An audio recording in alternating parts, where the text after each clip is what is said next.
En ce jeudi 19 novembre 1992, la vie de la préfecture tarnaise a été bouleversée par le sommet franco-espagnol qui a regroupé à Albi les représentants des deux États au plus haut niveau. 2000 hommes en tenue, une équipe de 60 policiers en civil, 6 tireurs d'élite ont été détachés à Albi pour assurer la sécurité. Les services de la préfecture ont été mis en alerte.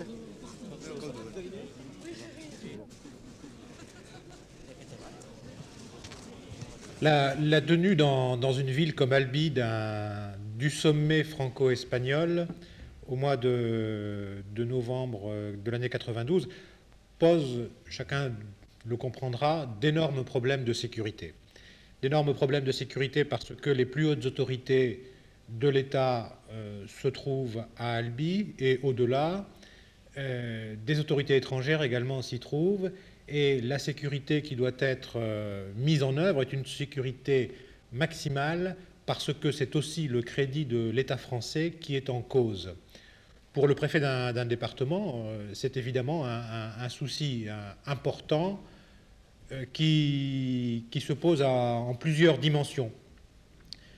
La première de ces dimensions, c'est la préparation en matière de sécurité d'un tel sommet, avec la visite que l'on rend à tous les occupants des immeubles, appartements qui longent l'itinéraire ou les lieux de réunion pour faire leur connaissance en quelque sorte, les informer, leur demander de ne pas ouvrir leurs portes à des gens qu'ils ne connaissent pas et qui pourraient vouloir attenter à la vie des autorités présentes. C'est le repérage des lieux qui seront fréquentés par les autorités, leur visite par des services de déminage avant qu'ils ne soient occupés. L'autre dimension, c'est une dimension de sécurité le jour de l'événement où, bien entendu, on doit protéger les itinéraires, on doit protéger les lieux de rassemblement sur la voie publique avec des forces de police importantes et on doit également prévenir tout trouble de l'ordre public lié à des manifestations qui pourraient se produire ou qui pourraient être suscitées par la présence de certaines personnalités.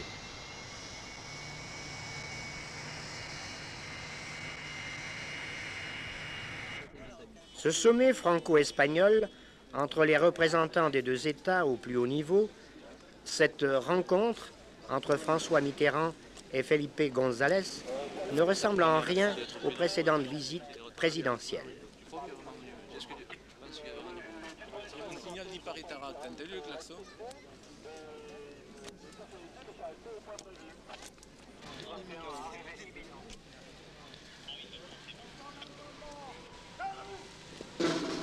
Cérémonies militaires, entretiens bilatéraux, séances plénières et conférences de presse sont au programme de cette journée.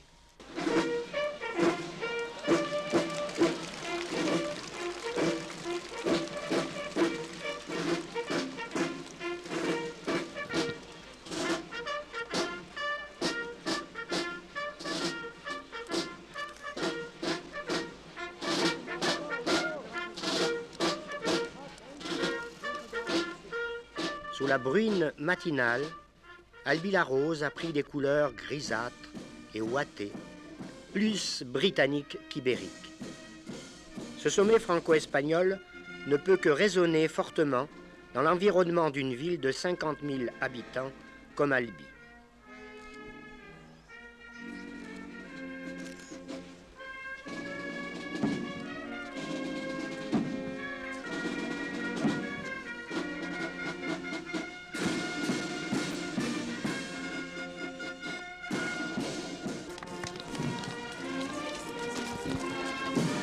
Entre les dossiers préparés par les cabinets ministériels et examinés, il y aura peu de place pour le tourisme et les entretiens privés. Pourtant, Felipe González a tenu à rencontrer plus particulièrement un Albigeois, Rodolphe Liopis, qui nous explique le déroulement de cet entretien. J'ai donc eu l'occasion, au cours du sommet franco-espagnol qui s'est tenu à Albi au mois de novembre, d'avoir un entretien d'une vingtaine de minutes avec le président González. J'étais accompagné de ma sœur et le président était accompagné au cours de cet entretien du ministre des Affaires étrangères espagnol. Cet entretien était programmé par le protocole espagnol dans le cadre de ce sommet d'une façon tout à fait officielle. Cela, bien sûr, a pu étonner certains hommes politiques français de voir deux albigeois, ma sœur et moi-même, être les invités officiels de la délégation espagnole. Mais beaucoup d'albigeois savent qu'Albi est la ville où mon père, Rodolfo Llopis, a passé 36 ans d'exil sous le franquisme, qu'Albi est la ville qui a été un peu, pendant 36 ans, une plaque tournante de l'émigration espagnole. C'est d'Albi qu'on luttait pour le rétablissement de la démocratie en Espagne, et c'est à Albi que sont passés beaucoup d'hommes politiques espagnols actuellement au gouvernement, jeunes stagiaires socialistes espagnols, participant au séminaire qu'organisait mon père à différents endroits de France. Thierry Carsenac, président du Conseil général du Tarn, nous explique l'intérêt de ce sommet pour le département. Le sommet franco-espagnol a été une opération très intéressante pour le département du Tarn, car elle a permis à celui-ci de pouvoir montrer, par la venue du président de la République et la venue du premier président espagnol, nous a permis ainsi de présenter ce que pouvait être notre département. Un département d'accueil avec une ville, hélas, qui a été sous la pluie ce jour-là, mais qui a montré combien elle était chaleureuse et vivante, puisqu'il y a eu énormément de monde qui a entouré tout ce déplacement officiel de plusieurs ministres. Et le Conseil général a été amené ainsi à offrir ses locaux pour accueillir toutes ces délégations. Dans la salle dans laquelle nous nous trouvons, c'était la salle de réunion du président Felipe González. Mon bureau a été celui du président. Nous avions ensuite toutes les salles du Conseil général qui avaient été réaménagées pour accueillir le sommet, mais cela sans que cela coûte cher à la collectivité. Je pense que les retombées médiatiques, avec la réception à la préfecture de personnalités du département, le président de la Chambre d'agriculture, les viticulteurs, ont pu mettre ainsi en exergue nos produits tarnais. Et le repas, par exemple, qui a été offert au ministre espagnol, l'a été également avec cette présentation de produits tarnais.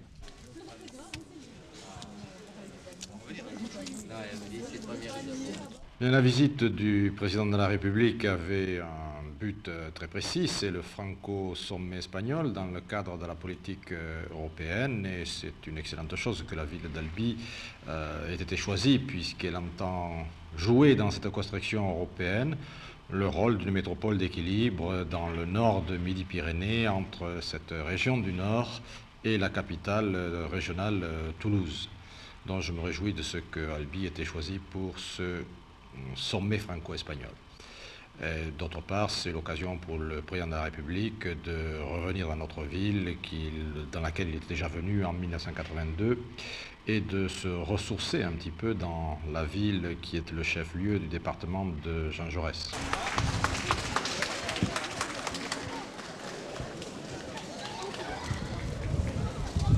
Que nous avons reçu le président Mitterrand ici dans notre cathédrale, c'est l'archevêque, et puis le curé de la cathédrale, mon successeur, et nous sommes arrivés jusque devant le jugement dernier. Auparavant, cependant, je lui rappelais une petite anecdote, que nous étions de très vieilles connaissances. Il est venu à Castres fédérer un petit peu tous ces groupements d'anciens combattants. Madame Devinck, conservateur du musée Toulouse-Lautrec, commentait la visite présidentielle.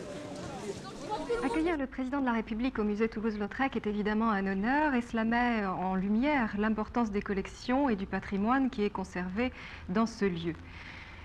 Le président Mitterrand a été très intéressé par les collections de Toulouse-Lautrec. Il se souvenait fort bien de la visite privée et de l'inauguration qu'il avait faite dans le cadre de la rétrospective du Grand Palais quelques mois auparavant. Il a donc été plus attentif aux tableaux qui n'étaient pas à Paris, mais il s'est également longuement arrêté sur cette œuvre de Guardi qui est ici, évoquant le fait que pour décorer l'Élysée, il a choisi justement un tableau de ce peintre dans le mobilier national parce qu'il est particulièrement sensible à la lumière des œuvres de ce peintre italien, et il a souligné justement toute la finesse, toute la délicatesse des touches sur l'œuvre que nous conservons à Albi. Il a été également tout à fait intéressé par l'histoire de l'œuvre puisqu'elle provient de la collection du cardinal de Bernice, l'un des archevêques qui a été ici en poste à Albi.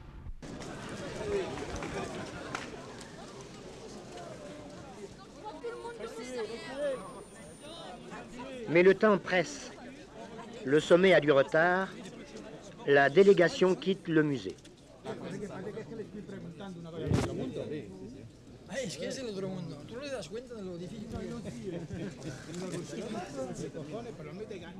François Mitterrand et Felipe González ont maintenant rendez-vous avec les nourritures terrestres, là-bas, sous les lustres de la salle à manger de la préfecture.